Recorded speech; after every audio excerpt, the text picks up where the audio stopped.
वंदन करतो गणरायाला, हात जोडतो वरदविनायकाला, प्रार्थना करतो गजाननाला, सुखी ठेव नेहमी सर्व गणेश भक्तांना।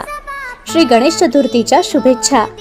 आजपासून सुरू होणाऱ्या गणेशोत्सवासाठी चंदगड विधानसभेतील सर्व नागरिकांना मंगलमय शुभेच्छा। शुभेच्छुक भाजपचे संग्रामसिंह कुपेकर।